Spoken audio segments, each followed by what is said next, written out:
Hello guys, and welcome back to on today's video. And today we'll be looking into using clusters in LabVIEW. So in the previous video we have actually covered on using arrays and how you can use array for different data types. But as we all know that you can only use a single data type in an array. In clusters today you will be seeing on how to use different data types into one single cluster. So the concept of cluster is pretty much the same like the concept of tuple in C++ and in Python, where you can able to put different data types such as string, numeric, and boolean into a single container. So right now we will look into the first example here on how to create a cluster. So as you can see on the front panel, I have the numeric control, I have the boolean control, and the string control, and I would like to group them together into one single container. And this container you can actually find in data containers here, and you have the option here cluster, so you can actually select and place it on the block diagram. And what you see here right now on the front panel, that the cluster container is on the front panel, and you can see that there is almost darkish gray icon appears on the block diagram. So to create a cluster, all you need to do is select the required data types or controls and drag it into the cluster. So right now what appears here is a cluster and you can see here that the block diagram turns into a pink color. So this pretty much indicates cluster. So if you want to see a cluster of a controller cluster and an indicator cluster, you can just simply create an indicator and you can see what is actually going on here. So if let's say if I use the input cluster where I select the boolean to true and I type any word here and I change the numeric value, and when you run, the output cluster change the irrespective value. So you can see that you can actually manipulate or change values of controls and indicators inside a cluster. But how do I want to read value only for a specific data type? So this will be covered in example 2.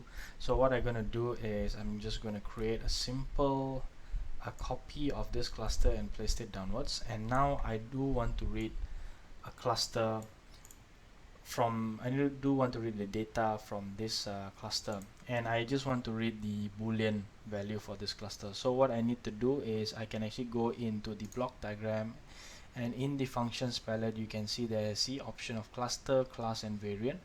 And if you select this, there is an option called unbundle and bundle.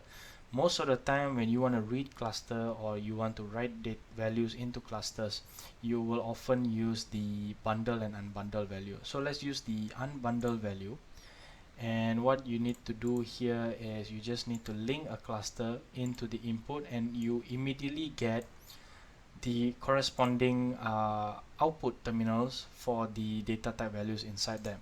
If you choose the unbundle by name, you will also get the corresponding data type value, and if you can expand, you can expand up to a number of the number of data type or data types of controls inside there.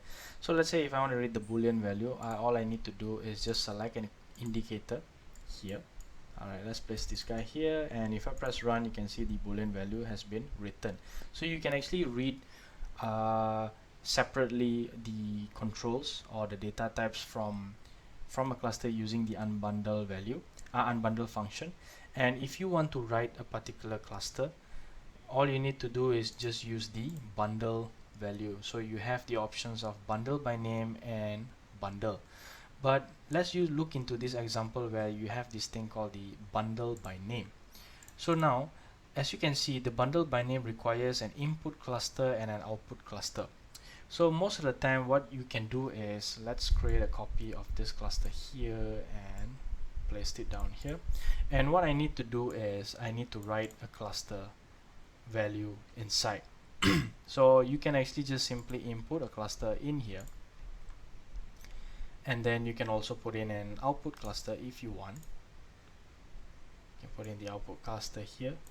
So you can see there is the input cluster and the output cluster, and what you want to do is probably you want to write the value or write in the numeric value, let's put this as 123, and of course you can get an output cluster of 123. So this is one way you can also override the output cluster, and this is pretty much how you can actually read values, write values. You can manipulate data types, values of the data types into cluster by using the bundle and unbundle function.